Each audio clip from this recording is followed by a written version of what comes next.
So అందరికీ నమస్తే అండి. నేను డాక్టర్ వెంకటేష్ బాబు ఫ్రమ్ విహిల్ నాన్ సర్జికల్ స్పైన్ సెంటర్.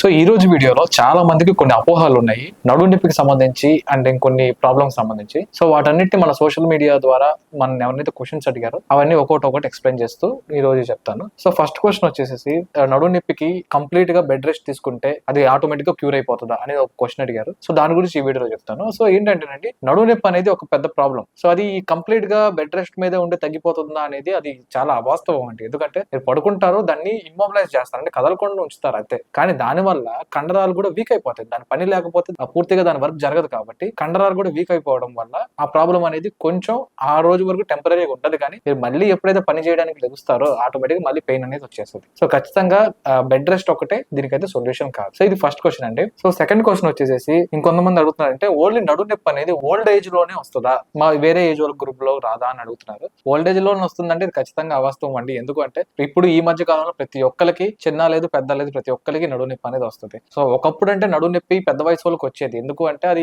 వాళ్ళ ఎముకలు అనేది అరిగిపోవడం కానీ డిస్క్లు అరిగిపోవడం కానీ అది వేరే టైప్ అండి. ఇప్పుడు డిస్క్ బల్జర్ అంటే అధిక బరువులు ఎత్తడం, మన లైఫ్ స్టైల్ మారిపోవడం, చేసే పనులు అనేది కొంచెం ఈజీ అయిపోవడం వల్ల, సో కరెక్ట్ న్యూట్రియంట్ ఫుడ్స్ కూడా తీసుకోవడం పోవడం వల్ల ప్రతి ఏజ్ గ్రూప్ వాళ్ళకి వస్తుంది. సో ఖచ్చితంగా ఇది ఓన్లీ ఓల్డ్ ఏజ్ వాళ్ళకే రాదండి, అన్ని ఏజ్ గ్రూప్ వాళ్ళకి నడుము నొప్పి అనేది వస్తుంది. సో నెక్స్ట్ క్వశ్చన్ వచ్చేసి అడుగుతున్నారు, ఎక్కువ అంటే శాంతం కింద పడుకోవడం అంటే గట్టిగా ఒక చెక్క బల్ల మీద పడుకోవడమో లేదంటే నేల మీద పడుకుంటే నడుము నొప్పి ఆటోమేటిక్గా తగ్గుతుందా? సో ఇది కూడా అవాస్తవం అండి. నేను ఇంతకుముందు ఆల్రెడీ వీడియోస్ లో చెప్పాను.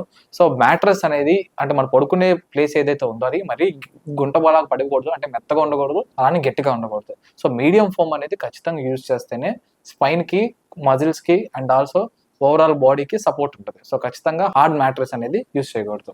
సో నెక్స్ట్ క్వశ్చన్ వచ్చేసి లిఫ్టింగ్ హెవీ ఆబ్జెక్ట్స్ అంటే ఎక్కువ బరువులు ఎత్తడం వల్ల కంటిన్యూగా బ్యాక్ పెయిన్ వస్తానే ఉంటుందా, అది తగ్గదని చాలా మంది అడుగుతున్నారు. సో బరువులు ఎత్తడం వల్ల బ్యాక్ పెయిన్ వచ్చే అవకాశం ఉంటుందండి, కానీ దీనివల్లే వచ్చిందని చెప్పలేం. ఎందుకంటే డిస్క్ ప్రాబ్లమ్స్ అనేది వివిధ కారణాల వల్ల, వివిధ లైఫ్ స్టైల్ వల్ల కూడా వచ్చే అవకాశం ఉంటుంది. కాబట్టి సో బరువులు ఎత్తడం వల్ల కొంతవరకు ప్రాబ్లం వచ్చే అవకాశం ఉంది, కానీ దీనివల్లే వస్తుందని మాత్రం చెప్పడానికి లేదు. సో అది ఒక రీజన్ అయ్యే అవకాశం అయితే ఉంటుందండి ఖచ్చితంగా. నెక్స్ట్ క్వశ్చన్ వచ్చేసి సో నాకు బ్యాక్ పెయిన్ ఉంది కానీ నేను భరించగలుగుతున్నాను, సో నాకు ఫ్యూచర్ లో ఏమైనా ఇబ్బంది ఉంటుందా, ఇది చాలా మంది అడిగారు. సో ఖచ్చితంగా బ్యాక్ పెయిన్ అనేది జనరల్ కండరాల వల్ల వచ్చే నడుము నొప్పి అయితే మాత్రం మీకు 3 నెలల లోపు తగ్గిపోతుందండి. సో 3 నెలల కన్నా ఎక్కువ ఉంటుంది నొప్పి అంటే అది క్రానిక్ అంటాం అనమాట. సో ఖచ్చితంగా ఏదో ఇబ్బంది ఉంది అని అర్థం. సో అది ఫ్యూచర్ లో ఖచ్చితంగా ఇబ్బంది పెడుతుంది. సో మీకు ఏ ఇబ్బంది ఉందో మీరు తెలుసుకోవాలి. ఇబ్బంది ఉందో తెలుసుకోకుండా ఏ ట్రీట్మెంట్ చేసినా ఉపయోగం ఉండదు. సో ఖచ్చితంగా ఫ్యూచర్ లో ఇబ్బంది పెట్టే అవకాశం ఉంటుంది 3 నెలల కన్నా ఎక్కువ ఉంటాయి. సో ఇంకో క్వశ్చన్ ఒకటి అడుగుతున్నారండి చాలా మంది, నడుము నొప్పితో బాధపడుతున్న వాళ్ళు భార్యాభర్తలు కలవచ్చా లేదా అని ఒక క్వశ్చన్ అడుగుతున్నారు. సో ఖచ్చితంగా ఏంటి అంటే భార్యాభర్తలు కలవచ్చు, కానీ వాళ్ళ ఒక కండిషన్ బట్టి డిపెండ్ అవుతుందండి. సో మీరు కనుక ఒక ఏజ్ గ్రూప్ లో ఉన్నారు అంటే ఒక యంగ్ ఏజ్ లోనే ఉన్నారు అంటే మీకు ఎటువంటి ఇబ్బంది ఉండకపోవచ్చు, కానీ ఒక డాక్టర్ కన్సల్టేషన్ అనేది చాలా ఇంపార్టెంట్.